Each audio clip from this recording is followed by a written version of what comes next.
আমাদের ছোট্ট সুকানির আবিষ্কার এই ছোট্ট একটা স্পিড বোট। সে নৌকা চালাবে কি তার থেকে বরং স্পিড বোট চালাতে ভালো লাগে তার।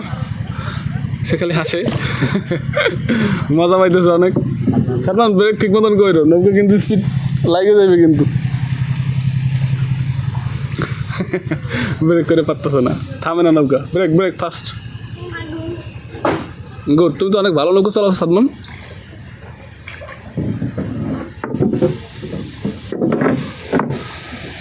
চলো তাহলে আমরা এখন উঠি। সবাই চ্যানেলটি সাবস্ক্রাইব করবেন প্লিজ। এই যে দেখেন সাদমান নৌকা নৌকা নামাই ফেলছে, তার স্পিড বোট, তার নিজের হাতে হ্যান্ডমেড স্পিড বোট। তোমার তোমার নৌকা কোন দিকে যায় স্পিড বোট? এই যে পাখায় কি পাচ্ছে এগুলো? দলপচা। এই যে সাদমানের আর স্পিড বোট চলে না, চলে না।